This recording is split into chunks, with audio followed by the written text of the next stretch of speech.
This, of course, is my favorite subject. There's no better way, no way I'd prefer to start the day than talking about Bitcoin and why there is no second best. I had an occasion to consider this phrase as I prepared this presentation, and I just thought it resonated across so many different dimensions. And so I started considering, what is the best idea, right? What is the best? And I think that in the modern era, in the 21st century, I think we can agree that the best idea has been digital transformation. And the companies that have reshaped the world over the past 30 years are Microsoft and Apple and Google and Facebook and NVIDIA. And they stand for digital books and digital entertainment and digital intelligence and digital communications and digital memories. And of course, as they dematerialize those products, as our recorders drop away or dematerialize, and our CDs and our libraries dematerialize, and as our services dematerialize, there's just a massive amount of economic energy that's been given out. There's an extraordinary amount of efficiency. Now you can give a book to 1 billion people, or you can give Beethoven's Ninth Symphony to 1 billion people, and you can do it for the cost of some incremental electricity. And the big winners were the investors in these companies, and the companies themselves became, as powerful as nation states. Now, how good an idea is digital transformation? Well, it's good enough that in many years, 100% of the return for the S&P are attributable to just 7 companies. 1% of the companies have all the result. In other words, if you're not doing this, then you're just working very hard, and working harder just doesn't get ahead. This is a snapshot in the year 2023, and it just shows you, A, how good that idea is, and B, just how much trouble you're in if you're not actually surfing a digital wave here. 7 companies have all the returns in the S&P index. 493 companies return nothing. Okay? This is not a value judgment. The truth is, probably the people that work for the 493 companies worked harder. They worked harder. They're probably smarter. They got paid less. And they're taking an extraordinary beating and a burden on their back, trying to fight against a digital wave. But life isn't fair, and certainly the global economy isn't fair. If you're the winner, you're the winner, and if you get on the wrong side of a trend, then you just get gradually crushed. So this is a sobering observation, but it's a reminder that if you're going to invest, and if you're going to align yourself with an idea, it better be the best idea, because the second best idea, as you can see, is worth nothing. You'll be lucky if you just stay in business. So, what's the best digital transformation idea? Digital capital is the best digital transformation, right? I mean, for 30 years, we've been transforming books and records and email or letters and packages and pictures and VHS cassettes and the like. But that's all digital information. Digital information it's interesting. It does create enormous value, but the truth is, the first 30 years of digital transformation will be an order of magnitude less important than the next 30 years of digital transformation. And the real bull here, the extraordinary opportunity, is the digital transformation of capital, the digital transformation of property, the digital transformation of money. And if you want to be a physicist and be deep about this, it's the digital transformation of matter and energy. Not the digital transformation of information, but the digital transformation of matter and energy. And where are we? Well, I mean, first of all, you're talking about $900 trillion of assets that are in the analog world. So I don't know what Apple's worth or what Microsoft is worth, but, you know, books weren't worth $900 trillion when they transformed them, and nor were CD records worth $900 trillion. As of today, 0.1% of the capital in the world is digital. 99.9% is this, right? We're very early in the digital transformation cycle of capital, right? The world is living in analog assets. We have analog money, we have analog bonds, we have analog real estate, we have analog equity, we have analog art. A lot of analog stuff. $900 trillion of it, but the $900 trillion doesn't just reflect the value of the physical stuff. It reflects a monetary premium over and above the utility value of the stuff. People buy real estate not just to live in, they buy real estate as a store of value. And they buy equities not just because they want to capture the cash flows of the company. They buy equities because they want a store of value and they feel like it's preferable to holding cash. And for 500 years, people have been buying art as a store of value. It was scarce, desirable, portable property. If you had to leave the city, you could take it with you. And gold is the same thing. People have been buying gold as a store of value. So something like half of all this capital is really a monetary premium. And the other half may be a utility. We are just 1 trillion out of the 900 trillion right now. Very early. Crypto proof of work is the best way to create digital capital. The world wants digital capital. What's the best way to do it? Crypto proof of work.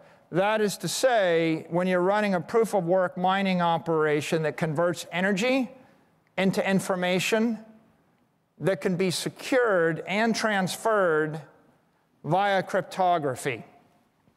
Not all crypto is based on proof of work, and therefore not all crypto is digital capital.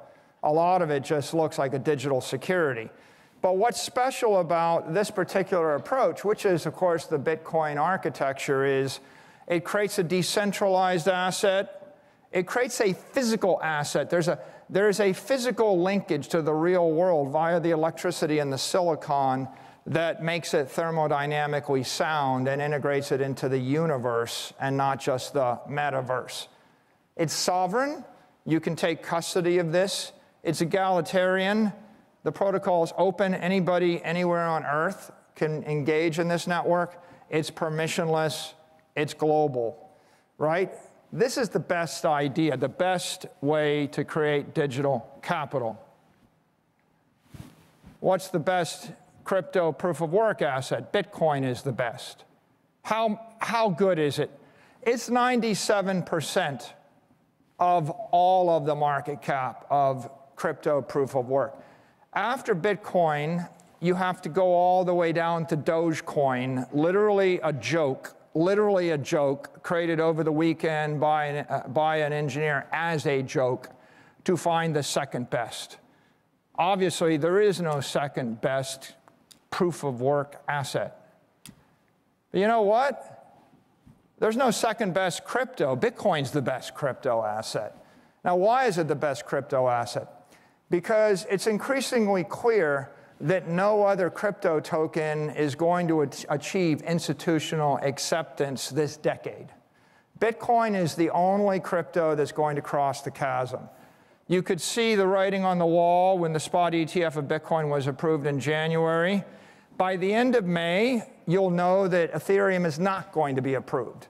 And when Ethereum is not going to be approved, sometime this summer, it'll be very clear to everyone that Ethereum is deemed a crypto asset security, not a commodity. After that, you're going to see that Ethereum, BNB, Solana, Ripple, Cardano, everything down the stack is just a crypto asset security unregistered. None of them will ever be wrapped by a spot ETF. None of them will be accepted by Wall Street. None of them will be accepted by mainstream institutional investors as crypto assets. This is the one universal consensus accepted institutional grade crypto asset in the world. There won't be another one this decade. I can't speak to 20, 30, 40, 50 years out. Anything can happen that far out. But between the year 2024 and the year 2030, the die is cast, the writing is on the wall. This is the winner. There is no second best. And Bitcoin is the best crypto network. It's not just the best crypto asset. This asset is secured by the most powerful computer network in the world. It's rapidly growing stronger. Hash rate's growing by 70% a year. It's growing that fast in bull markets and bear markets. It's an unstoppable thing. How much is 624 exahash? It's enough that all of the computer power of Microsoft or Amazon is not going to outdo this, right? This is a silicon machine, because the genius of an open crypto proof of work network is that very intelligent engineers can harness the power of ASIC chips to create orders of magnitude more efficiency in SHA-256 hashing. So the silicon ratchet is 2,000 to 1, 3,000 to 1 more powerful than a general purpose CPU. A GPU is not appropriate and is not capable of doing this. It's not the right technique, so you're not threatened by all the GPU capacity. And what you have here is enough hash power to create a wall of encrypted energy that's nation-state resistant, that's corporate resistant, that's Dr. Evil resistant, that's hacker resistant. There is no trick, there is no gimmick, there is no social attack. This is just raw digital power standing in the way of anybody that would try to undermine the integrity of the network. And it's also driven by electricity, 20 gigawatts of electricity, 20 full-on nuclear reactors worth of electricity. But it's a lot better than 20 full-on nuclear reactors, because this electricity is spread everywhere to the ends of the earth. The network is feeding on electricity, and that creates a decentralizing dynamic that drives all of the network to the end of the grid in the quest of stranded energy. So this network and the dynamic is going to continually decentralize, continually dissipate. It's going to continually move away from population centers where the electricity is expensive. It's going to move to places where the electricity is stranded, where it needs to be recycled.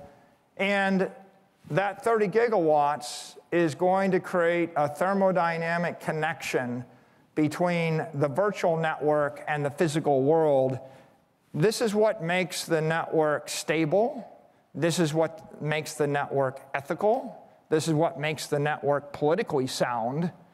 The fact that electricity is going to be coming off of a dam in Bhutan or a volcano in South America or Africa means that this is going to be a global neutral asset. There's no way anybody's going to centralize the Bitcoin network on top of a single data center.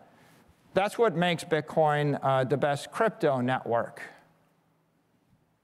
Now, beyond that, Bitcoin's the best crypto brand. Why is it the best crypto brand? Well, 220 million Bitcoin holders, people that have an economic interest in Bitcoin. 420 million crypto users around the world. The crypto industry has been aggressively marketing and aggressively expanding on the backs of lots of different use cases, not just Bitcoin as store of value or property, but also cryptocurrencies, stable coins, NFTs, everything under the sun. And this continues to grow. It's a incredibly aggressive, fast-growing, creative market. The marketing is extraordinary. But there's an important point to be made here.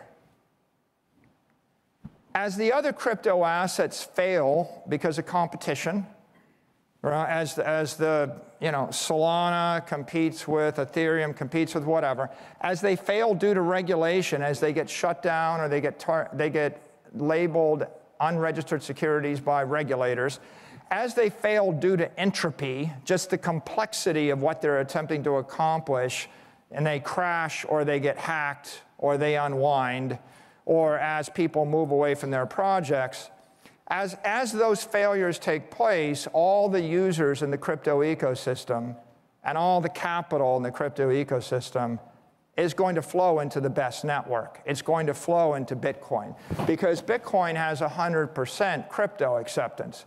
If you talk to everybody in the world and you say, well, do you like crypto? Yeah, I do. Well, is Bitcoin legitimate? What's the most secure, what's the most credible crypto network? Well, it's Bitcoin. Bitcoin's the O positive, right? It's the universal donor, right? Everybody can't agree on anything else. If you talk to people in the crypto ecosystem and you ask them whether or not they like Solana better than this or Tether better than that or NFTs better than this, they can't agree on that. That's competitive, that's controversial, that's confusing. Everybody agrees on this one thing, Bitcoin. Bitcoin will be around for the long term. The industry was built on it. It'll be around long after most of the other industry participants are gone. Well, Bitcoin's not just the best crypto brand. It's the best investment brand. There is no second best investment brand. People know about the dollar, but dollar's not an investment unless you're in a country with the currency collapsing. And if the currency's not collapsing, then you need a different investment. Okay, Bitcoin's the most widely held investment asset in the world, right? People are coming to grips with that. I travel all over the world. I get on the runway in the middle of Switzerland, and the guy with the yellow vest knows me. He's buying Bitcoin for his daughter. He just got married. I walk to the beach in Italy, and someone swimming off the beach yells at me, and they know me. I walk into a room full of billionaires, they know me. I walk to a bar, and the guys at the bar turn around, and they know me. This happens in Uruguay. It happens in Mexico. It happens in Brazil. It happens in Italy. It happens in Greece. It happens in Switzerland. It happens in London. It happens in New York City. It happens in Asia, right? Why, right? Bitcoin's a sports team with hundreds of millions, arguably 400 million fans. And they're all rooting for the same thing. And when Bitcoin's doing well, they're all in a good mood. It's like their blood sugar's up. When Bitcoin's doing poorly, they're in a surly mood. Their blood sugar is down. But, give me another example of a team that's got 400 million passionate fans and they're all winning or losing together, right? What's making news on Sunday afternoon? Bitcoin. When there's a scare of a war, what's crashing? What can you sell? Bitcoin. When you decide the war's not coming, what can you buy? Bitcoin. What is there to tweet about, talk about? Bitcoin. What do you cover on YouTube on a Saturday or Sunday or midnight on the East Coast? Bitcoin, right? Everybody's got something to say about it. What is it? Well, and why is it? Well, first of all, it's the most widely held asset in the world because it's a standardized economic unit, right? I mean, maybe we own watches, but we own different watches. Maybe we own buildings, we own different buildings, right? Maybe your building is worth more in Paris, but how does that help my building in Los Angeles? We're not on the same team. We're not on team building, right? We're not on team watch. And good luck, trying to invest in like Apple stock in Nigeria, right? And so what is Bitcoin? Well, Bitcoin's the economic solution to everybody. It's a global economic solution to billions of people, right? And what does it become? It's become cool. Bitcoin's cool. It's useful. It's global. It's standard. Who's the last person to standardize something? Well, I mean, people have been standardizing things for thousands of years, but you might know the name of one company, one Standard Oil. John D. Rockefeller launched Standard Oil And it became such a household world. In fact, just about every oil company in America came from John D. Rockefeller's company. Half the oil companies in Europe came from John D. Rockefeller's company. We all zoned out and we thought oil. We forgot about the standard part. The standard part was, this is the oil that's not going to blow up in your face and set your house on fire. This is the oil that's actually got clean chemical properties. Standardizing energy was the most powerful idea in the 20th century. Made the richest man in the 20th century and created every single energy company. But what is this? This is standard capital. This is standard wealth for 8 billion people. It's, so tell me the next standard, right? Give me another asset that goes up in value, not down in value, that's standardized, open to, and global to everybody, right? And the answer is, there is no second best, right? There's a standard investment brand. It's called Bitcoin. It's always interesting. It's egalitarian. You can buy $1 billion worth of it, and it's a pretty good idea to buy $1 billion, but you can buy $23 worth of it. And if you look at the wealthy in the world, they buy buildings, but how's a cab driver in Nigeria supposed to buy a fraction of a building, right? How does it impact the other 7.9 billion people that can't afford a building, right? This is egalitarian capital, egalitarian property, and it's prestigious, right? So this is the ultimate luxury brand. People used to buy the nice watch, so they figure they could sell it if they ever needed to eat or pawn it, right? But you'd much rather have Bitcoin in your watch. Bitcoin's the best digital commodity. There's no second best digital commodity. What is a digital commodity? It's the only crypto in the world recognized as an asset without an issuer by all major regulators. By all major regulators. Okay, the Chinese recognize it. The Russians recognize it. Right, the enemies of the U.S. recognize it. In Singapore, in the UAE, in the U.S., in Brazil, everywhere. This is the one thing everybody recognizes. So the question is why? Why? It's not the first. It's not the only. There's 2.5 million copies. Why? It's because of the Immaculate Conception. What is the Immaculate Conception? By the way, it's such a simple idea, and yet everybody that's copied Bitcoin hasn't got this simple idea in their head. Satoshi created a way. He gave it away, and he went away, walked away. That's the idea. There's not a single major company in the world where someone created the company, gave it to the world, and walked off. And in fact, if you look at every other crypto asset, there is no Satoshi, right? In fact, the way you know that they're not commodities is they're all arguing that they're commodities. Satoshi's not arguing anything. Satoshi went away, gave it to you, right? And this is the essence of it. If something's going to be a commodity, there can't be a beneficiary. Satoshi gave up control of the protocol. Satoshi gave up the Satoshi coins. Satoshi stopped trying to influence the network. It was a gift to the world. That's what makes it an asset without an issuer. If you go and make a list of the next 100 cryptos and you go down the list, you're going to be hard-pressed to find that. But that's a simple asset test. By the way, it's a lot easier than the Howey test. If you wanted to figure out whether you're a security, if you created something, did you give it all away to someone else? Did you never sell it? And are you gone and not arguing over it? And then maybe it is. So I have simple advice for someone that wants to create a digital commodity, right? Give it away and walk away. Bitcoin is not just the best digital commodity. It's the best commodity, right? Bitcoin's the only commodity in the world, that's digital. Everything else is a physical commodity. And because it's digital, it's fixed in supply. Everything else is physical, therefore not fixed in supply. That makes Bitcoin superior to gold, and gold is the king of commodities. When I started my career at DuPont, commodity was a dirty word. Every single business decision made by the DuPont Corporation was to escape a commodity business and create a specialty business. Nobody wanted to manufacture or sell commodities. And the reason why is they knew they were all eventually driven to zero profitability, or every commodity provider eventually has to produce the commodity at a loss in order just to run their capital.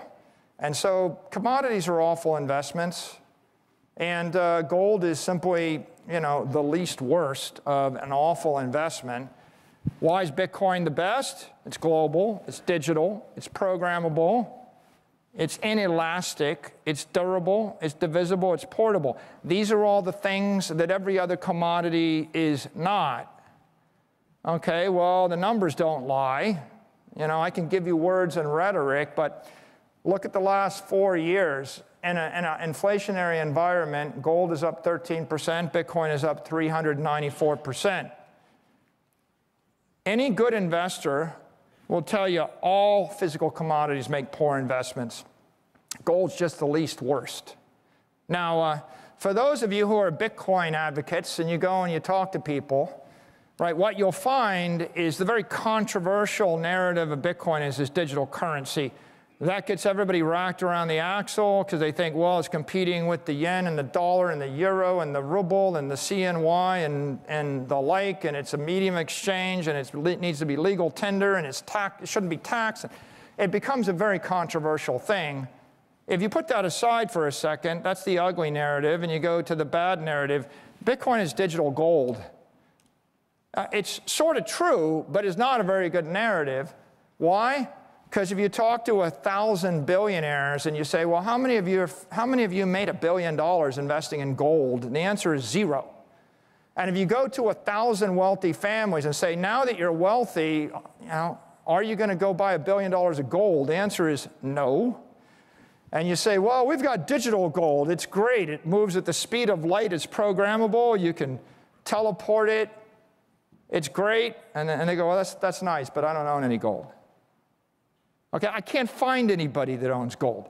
The people that are advocates of gold don't own gold. Peter Schiff, on the record, has spent 15 years advocating gold. And when you ask him, Peter, do you own any gold? It's like, oh, no, I don't own gold. It's a very small part of my portfolio.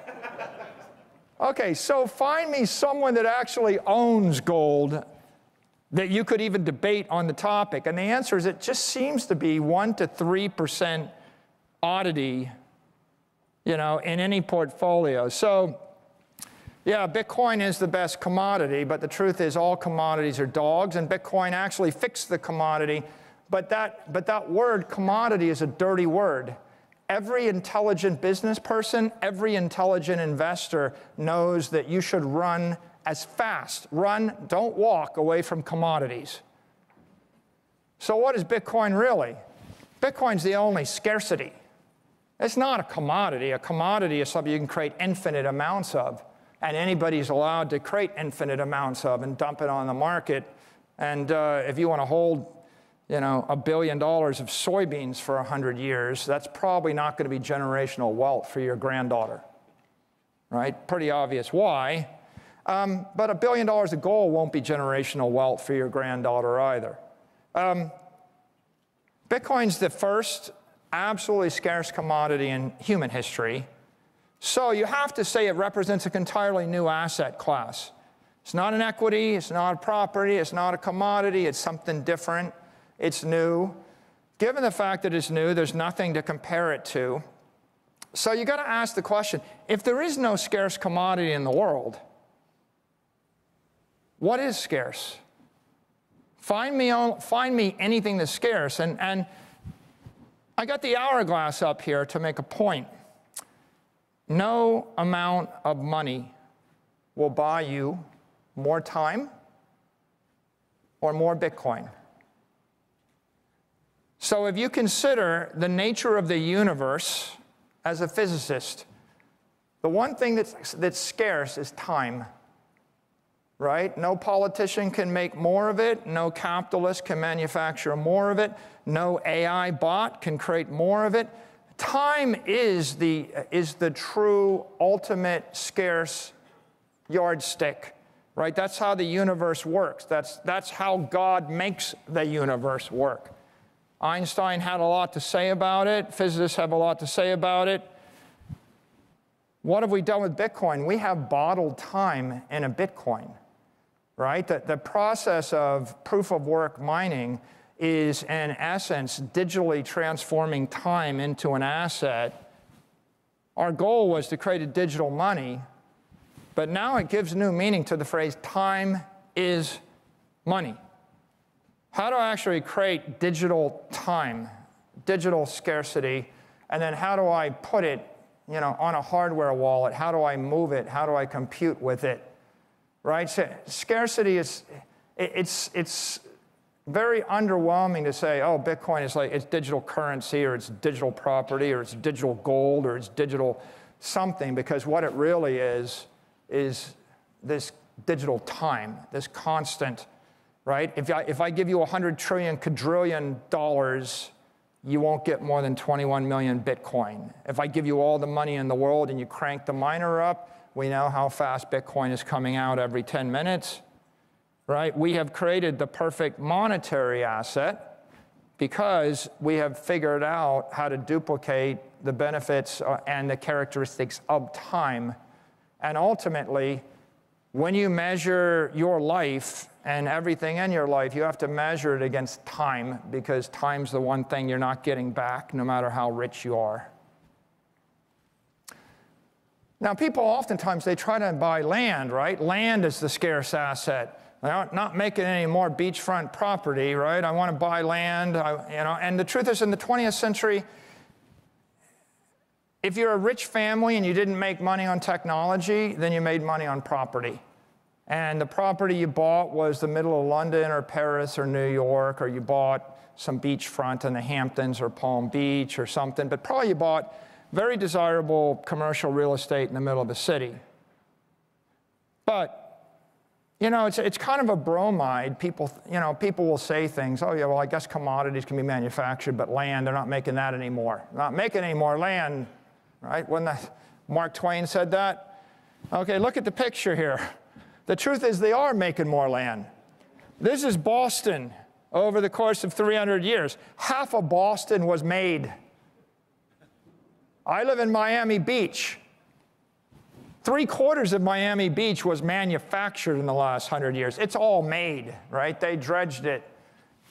Dubai, they make land. Amsterdam, Rotterdam, they made the land. The truth is, given enough money, you can make land, and if you want it, you'd be surprised how much of it you make, right? Most people don't think about this, but at the end of the day, storing all of your economic energy in land is not truly going to be effective, because it's going to inflate, and it's going to be impaired by a whole set of other challenges.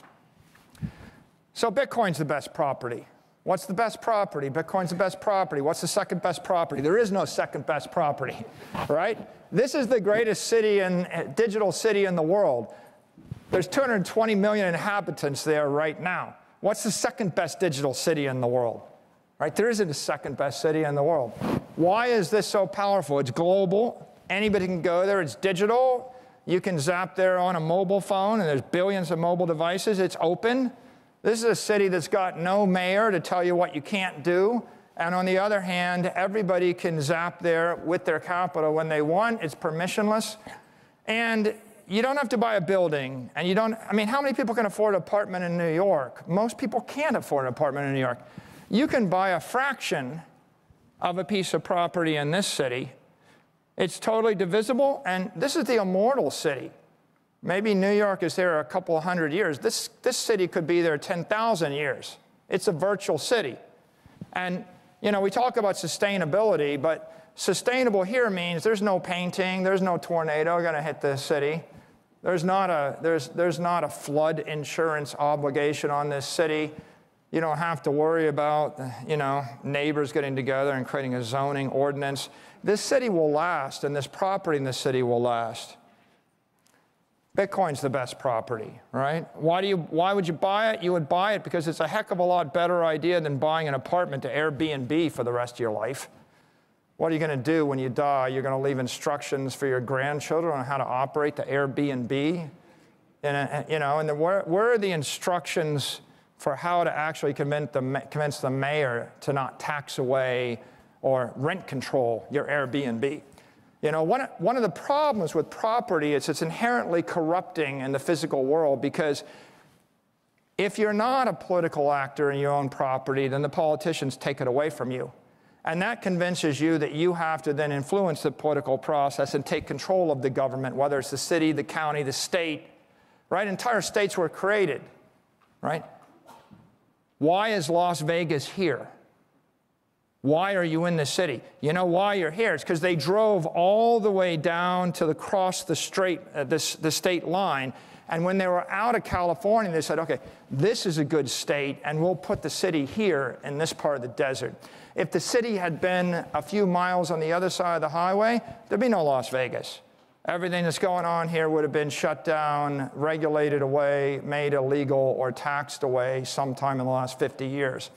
So the problem with physical property is you have to become the political actor, or another political actor will just take it away from you. And there's no middle ground. And at the point that you're no longer politically capable of defending your property, when your children or grandchildren aren't as well-wired and aren't as politically sophisticated or charming or charismatic as you are, then the county, the city, the state, the whatever, they just crank your property taxes, expropriate your property, turn it into an airport or a school or whatever, utility line, and someone writes a little obituary saying, oops, third generation, they lost the family farm. I guess they weren't as smart as their grandparents were. They probably deserved it, right? And that's the best thing about this property. Here's a city you can move to, a cyber Manhattan. There's never going to be more than 276 to the third blocks. 276 cubed, that's the number I want to plant in your head. If Bitcoin was a city in cyberspace, it would be 276 blocks wide, 276 blocks high, 276 blocks deep. When you buy Bitcoin, you're buying one of those blocks. That's all there is. 276 is the cube root of 21 million to the nearest integer. There's no second best property. But again, as I say, property's really, it's underselling what Bitcoin is. Bitcoin is much better than digital property. Bitcoin's the best capital asset. Capital, what is capital? Pure economic energy. Bitcoin's digital capital. It is the first occurrence of pure economic energy in the history of humanity. If we look at every other asset, there's no other asset. There's no second best capital asset. There's no asset that represented pure economic energy. The closest thing we have to it is the myth of gold and the idea that, you know, if I'm successful in business, I'll basically convert that success into gold. When I'm a powerful king, when my kingdom is successful, it'll be the kingdom of gold. When my city is successful, it'll be the city of gold, right? The gold standard, right? We talk about gold, but gold was never pure economic energy. Just ask the Spanish when they had all their gold wash up in Queen Elizabeth's harbor during the Great Wars, and she took it all. And then they lost the war in the Netherlands because she took their gold, because their gold had to be shipped on wooden ships. It wasn't quite energy at all. It was a little bit too clumsy. And gold, of course, as we talked about, it's a commodity, it's inflationary. The Spanish had hyperinflation, you know, in the 16th century, after they brought all the gold back from the New World, 500% inflation. They collapsed their entire civilization. They destroyed their empire because they found too much gold. Must not have been pure economic energy the way it worked out. The problem with every other asset, and the primary capital assets are equity, credit, bonds that is, currency, and property. They're all impaired by physical constraints. The physical constraints lead to political constraints, lead to entropic effects, chaos, disorder, fragility, risk. Bitcoin's better than that. Bitcoin's immortal, immutable, indestructible. The whole idea of Bitcoin is I create an asset which doesn't live in the physical world, that lives in the virtual world. And because it's immortal, I mean, immortal is a pretty big word. I mean, what's the difference between inflating the gold supply 2% a year and inflating the Bitcoin supply 0% a year over 10,000 years? Well, the useful life of gold, the half-life of money in gold, or half-life of capital in gold is 30 years. It's a difference between dying in 30 years or living forever. That's what, when people tell you 2% inflation doesn't matter, well, 0% inflation is live forever or immortal, and 2% inflation is die or half die in 30 years, die fully in 60 to 70 years. It really does matter. So the idea of immortality in your energy is pretty critical. Immutable, right? Is someone going to corrupt it? Indestructible? Is an act of God, a force majeure, going to destroy it? Everything else, all these other capital assets, they suffer from those risks. And because Bitcoin doesn't, it's inevitable. It's an inevitable idea. Why? Look at Bitcoin man here. Not stupid, right? People aren't stupid. I mean, go back 10,000 years and then find everyone that disagreed with you on every ideology and every religion, and then ask the question what they all agree on. And they generally all agreed that they didn't want to lose their stuff, right? Just about everybody, whether they're socialist, communist, capitalist, every possible ideology, they all agree that generally being wealthier or having economic power is better than not having economic power. Now, there's a few people that kind of forsake all their property and surrender their economic power.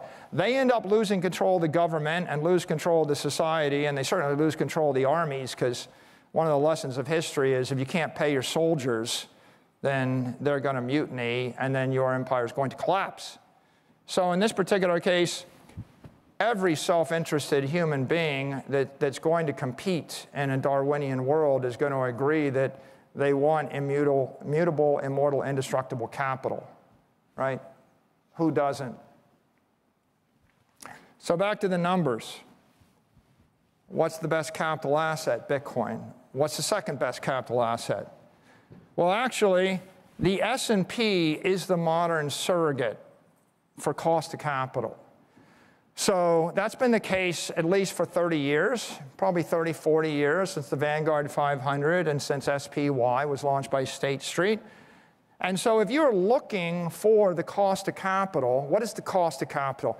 It's kind of like the rate at which your capital has to return for you to not get poorer. And it's kind of interesting here, 50% over 4 years is about 12% a year. The cost of capital is about 12%.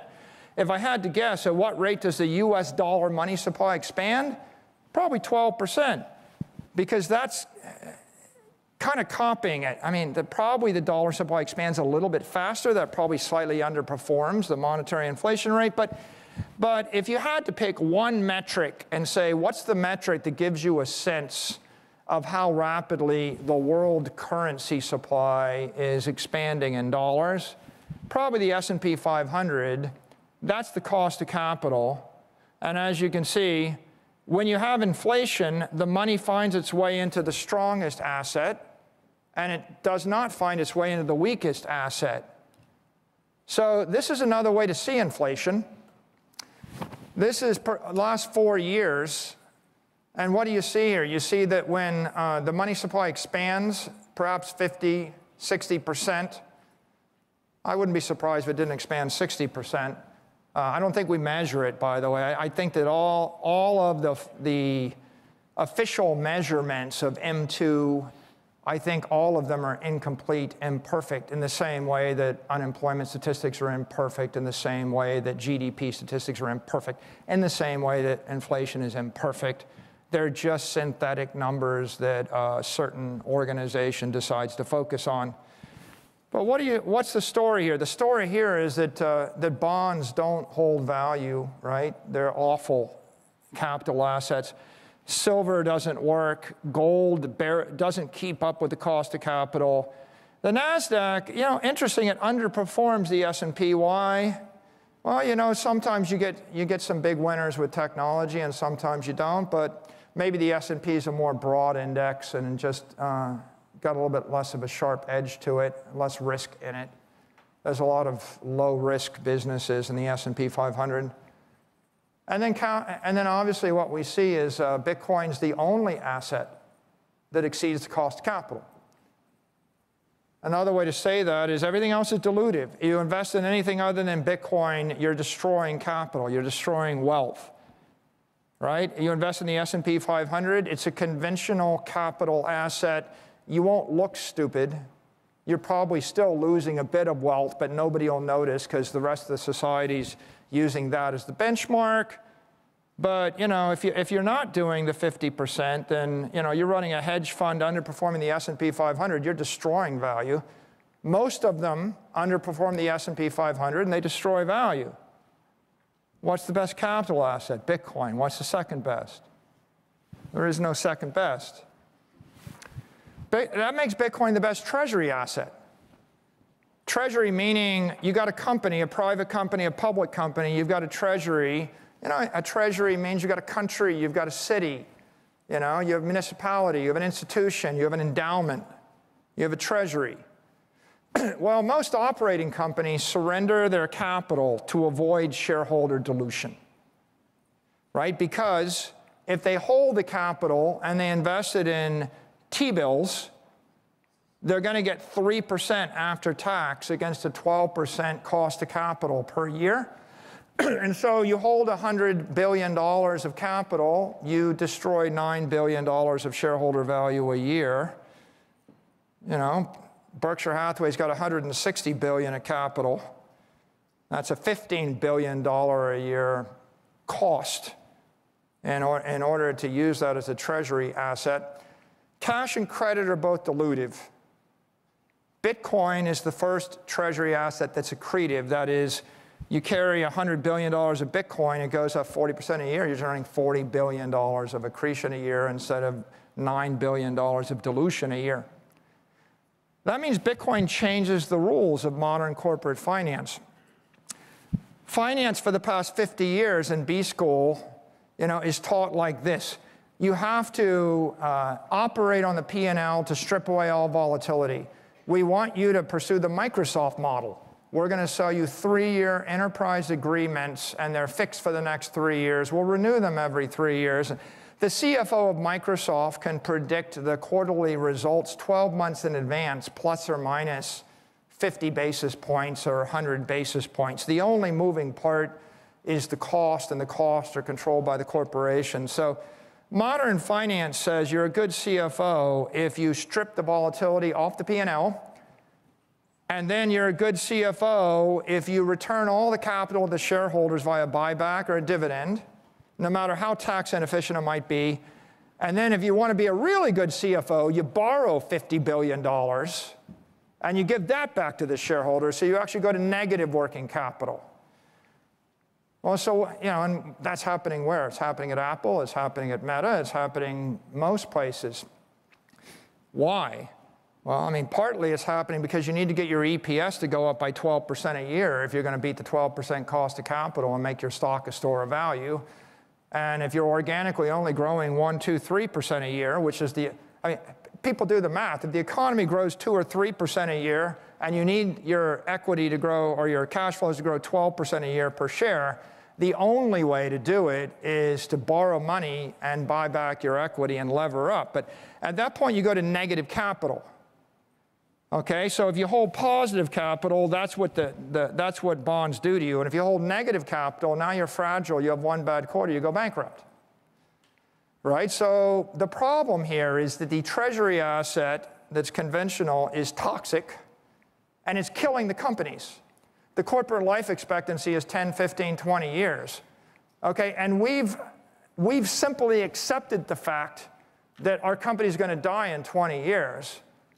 But the reason they're dying in 20 years is you're injecting poison into their veins. If they just stopped injecting the poison, they'd live hundreds of years, right? It's a very basic insight.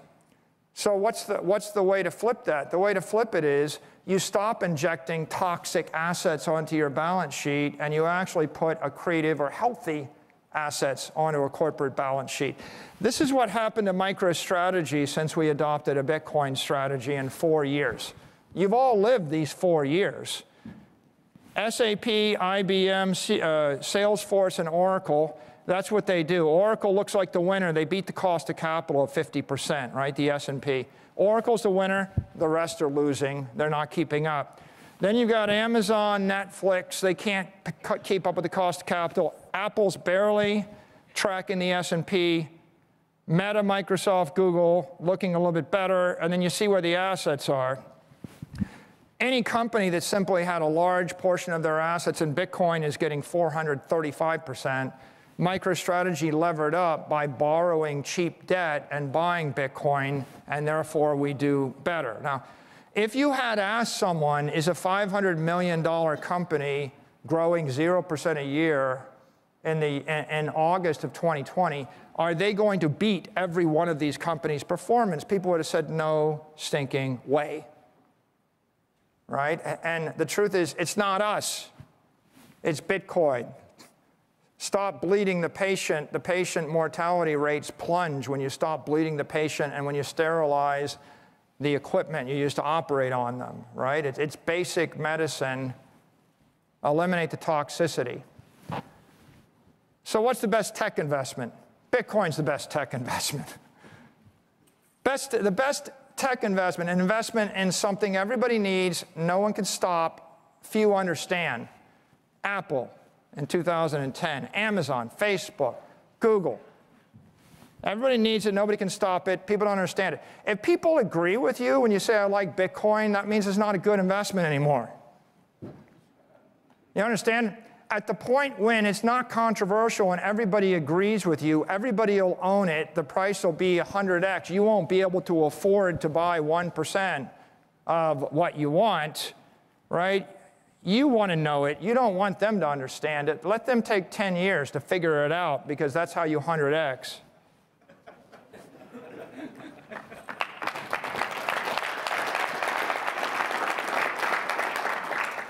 What's the best new investment idea? Bitcoin's the best new investment idea. Okay, financial advisors, they're looking for an alternative investment that's going to provide performance without direct correlation to risk, right? And they've been stuck in a rut for 30 years, right? This is JP Morgan's family office survey. What do people own? They own some private equity, some public equity, some real estate, some cash, some bonds, some commodities, infrastructure. You notice commodities are the least popular. A lot of people just think it's a no-fly zone. The other stuff are pretty conventional. But coming back to this chart, you know, I think this is probably also JP Morgan. None of these assets are beating the monetary inflation rate. You just feel smart because you tell yourself the inflation rate is the consumer inflation. But for the most part, the screaming winners are 1% better. Nobody's got a great solution, right? You can either do really awful, or you can just, you know, keep your wealth without generating any more. Nobody can outperform inflation. So what do they invest in? Well, these family offices, this is capital weighted. They put 45% of their capital into alternative investments. They don't want to hold public equity. Their view is public equity is fully valued. They certainly don't want to own bonds, right? So much for the 60-40 portfolio. Their portfolio is not 60-40. They want something else. And something else is more like real estate or something private or some special situation. But what's the best alternative investment? Bitcoin's the best alternative investment, right? What's the second best? There is no second best. Right? There's hundreds of thousands of financial advisors, and every wealthy family in the world is looking for the best alternative asset. Okay? Why is Bitcoin the best alternative asset? Well, just a little bit of inspection will will demonstrate that it's uncorrelated to currencies, corporations, or counterparties. No corporate execution risk, no currency debasement risk, and none of the counterparty risk that comes with bonds and credit and the like. What is it? It's global, it's non-sovereign, it's a store of value. It's liquid. You know, buying a building in San Francisco is not liquid. You can't buy it in a minute. You can't sell it on the weekend.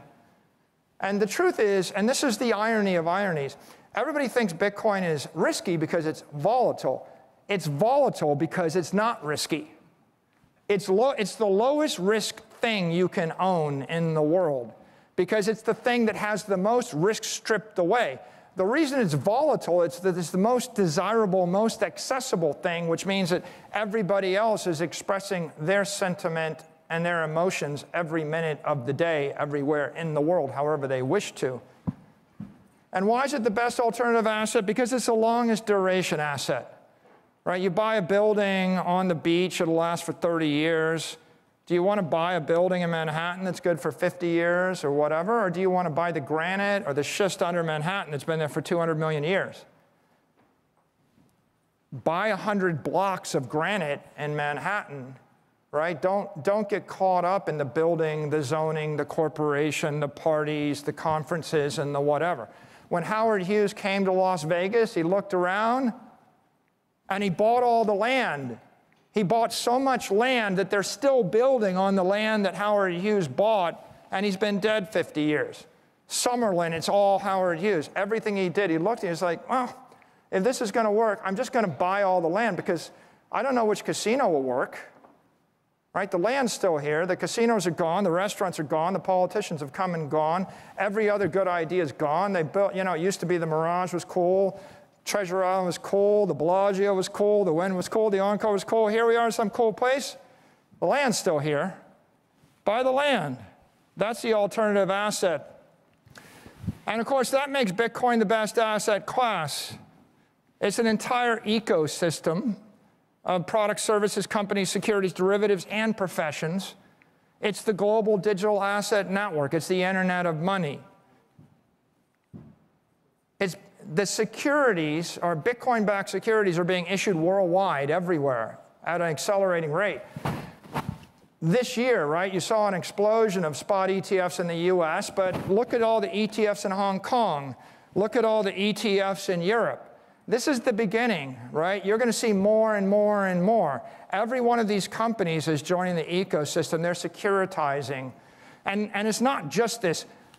MicroStrategy security, options are security. There are options and derivatives on the securities. There are bonds on the securities. This is exploding. It'll continue. Every Bitcoin miner is a security. One day there'll be 1,000 securities or 10,000 securities, all backed by Bitcoin. Same with corporate treasuries. Bitcoin treasuries are growing rapidly, right? They keep this chart up every month. It's never declining. The chart's not ever decreasing. It only goes one way.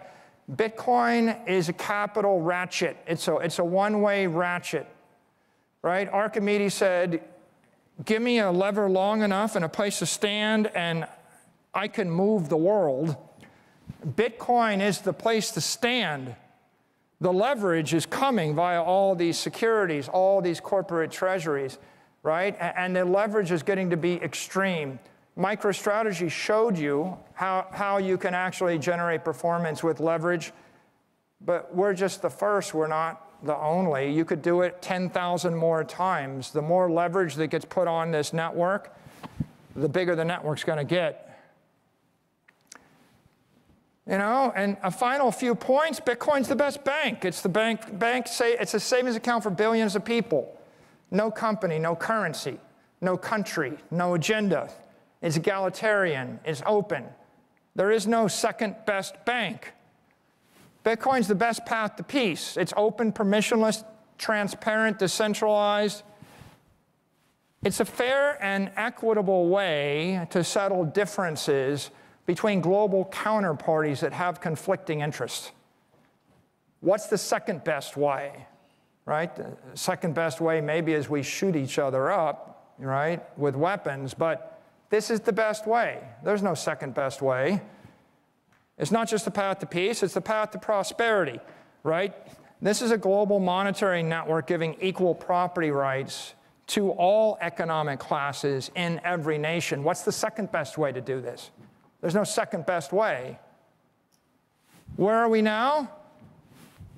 Bitcoin's on a path of evolution from the idealist to the institutions. The first dozen years, it was the era of the idealists, the cypherpunks, you know, the libertarians, the entrepreneurs, the crypto cowboys. Right? You know the story. It's been written about. People will probably make many more movies about it. What was 2020 to 2024?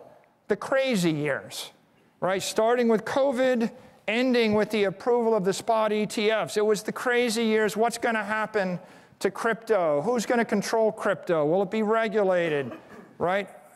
Will Bitcoin be banned? Will it be hacked? Will it be copied? We resolved that in those 4 years, and now we've come out of the crazy years.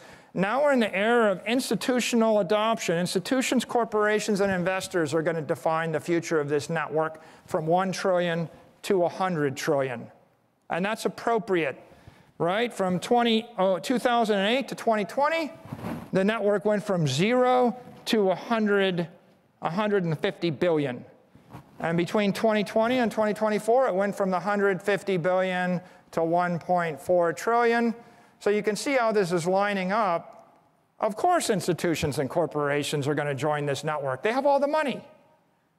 It's a monetary network, right? At the end of the day, you have a monetary network, then people with all the money, that run the money, that need the money, are going to join the network.